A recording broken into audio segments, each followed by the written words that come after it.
What's up, Echo.Church? My name is Diep, and I'm the Young Professionals Groups Coordinator here at North San Jose campus. It's an absolute honor and privilege to be able to speak in front of you all today. As Pastor Felipe had mentioned, I too was one of the few who felt like I wasn't ready for this moment. I wasn't qualified yet. As a matter of fact, when this opportunity first came to me, I was in the Philippines, enjoying a vacation, my first international trip ever, just enjoying life, enjoying lechon, some of the best tasting roasted pig you'll ever eat, enjoying mangosteen and fresh coconuts on the daily, just really enjoying life at the time. So when this opportunity first came to me, I immediately thought, there's no way I could do something like this. I'm not qualified. I'm just a volunteer. I never had that proper training to be able to speak in front of a large stage like this. I'm going to have jet lag for the first time. I'm going to come back to just unread emails. Just kept saying excuse after excuse, looking for a way to opt out of this opportunity, to say no. But God bless my beautiful fiance Melissa Mendoza, for just speaking truth and speaking life into me, telling me that, babe, this is the opportunity of a lifetime. You've been preparing for this moment for your whole life, for you to finally pour into a big crowd like this, to speak life into them. You know what? She was right.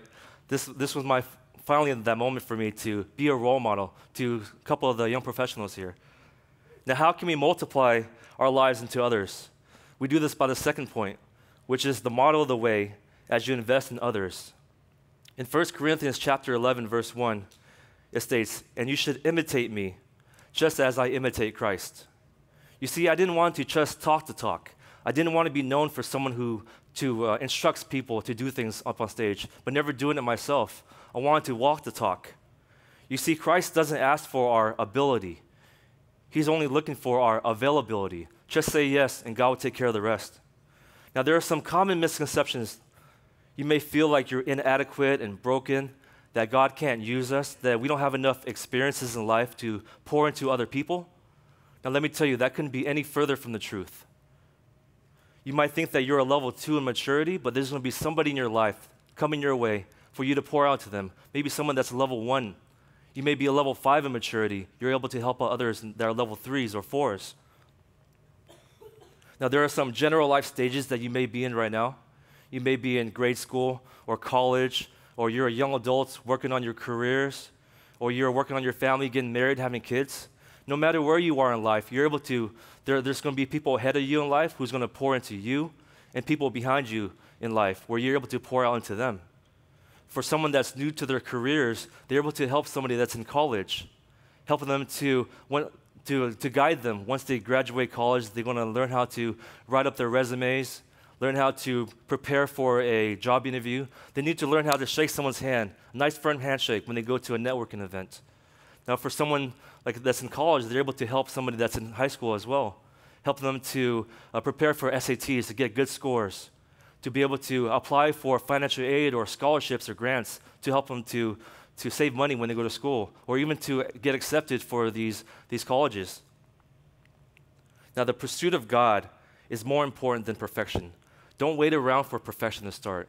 Don't look for these perfect opportunities. Start now. Build up yourself now so that you'll be ready for when these opportunities come. Now, how do you challenge these misconceptions? You do this by calling people to step up to maturity, to being the kind of person that someone can follow. Ask, can they do what I do? Can you simplify it enough for them to say yes? Can you lower the bar for them to achieve results right off the bat? Can they do it better than me? One of my favorite groups here that we have at Echo.Church is called Life After Church. And it's simply a lunch outing where young professionals are able to hang out with other young professionals.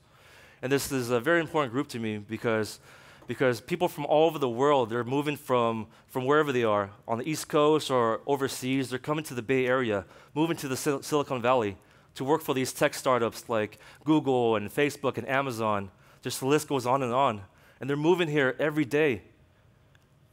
And they need to get plugged in. They need to find some type of community. And Life After Church, it provides that. But not only were people getting connected with people were now getting connected with Christ. Throughout the years, I've started to see people now have a walk with Jesus. They're opening up their Bibles for the first time ever. They're praying now. There are now leaders getting formed from the YP community, from the young professional community. There are now hero makers. One hero maker that I would love to highlight tonight is a gal by the name of Haley Joe. At first, she felt that she wasn't ready. She wasn't called for these moments to step in the lead. She was new to her faith. She just got baptized. She felt that she wasn't well versed in the Bible. But then what she did have was humility. She had the availability to say yes. She had that contagious joy to bring the young professionals together. As a matter of fact, she was able to do it better than us. She was able to build up that platform for young professionals to come together before they head out to lunch. They would come in this auditorium right here.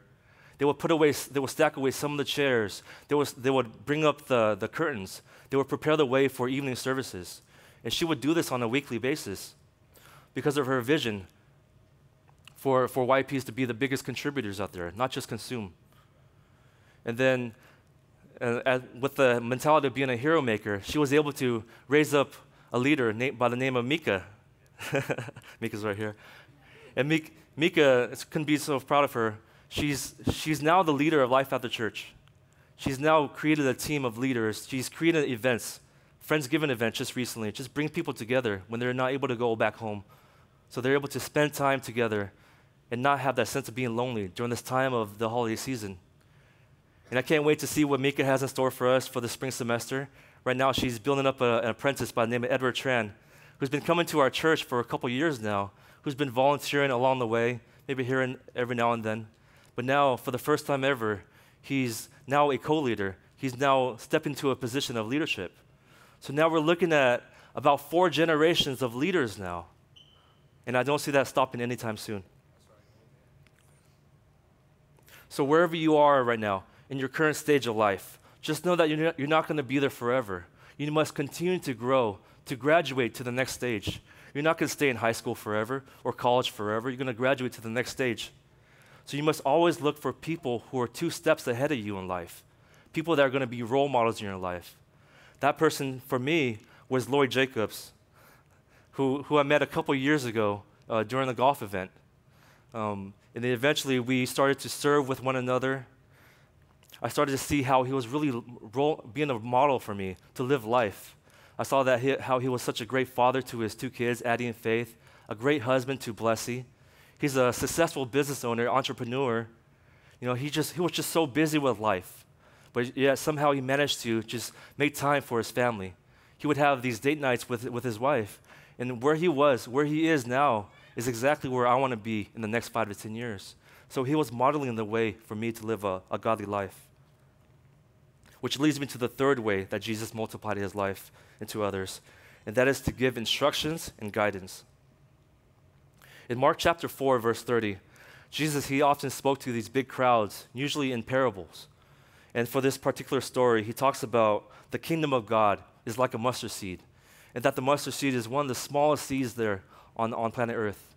But yet, when you plant it and when you get proper nourishment, it's able to grow to one of the biggest plants in the garden. And then Jesus, when he was done, he would leave the crowds, often leaving the crowds in confusion because of the parables. But then he would go to his disciples and talk to them in further details. You see, there was a big difference between how he spoke to the crowds and how he instructed the disciples. He has an inner circle where Jesus would explain everything to them. He would select a few and he would fully invest his heart, his time and energy into these disciples. Now, I wouldn't be where I am today without the help and guidance of my spiritual mentor, Pastor Hong Pham from Grace Alliance Church. Our friendship, we first started, was through music, was through a common interest in music. We would rock out to Santana and Beatles. You know, I would play the drums, he would play the bass, and my brother would play the guitar. We would rock out all the time. I would look for these moments. I was looking forward to jamming out with him. But then our relationship grew to something much more than that. He planted the seed in us. He felt that I was ready to be a disciple, to be a leader. So then he would give me these responsibilities, and then he would challenge me to maybe lead a Bible study, to host these big events. And there were times where I failed miserably. There were times where I succeeded, but no matter what would happen, after these events were done, we would debrief. We would have a meeting. We would talk about what are some of the wins that we had in life, or during the event, or what are some of the losses, What are some of the ways where we can improve for the next go around? He would continue to mold me and put me around on the right path of success.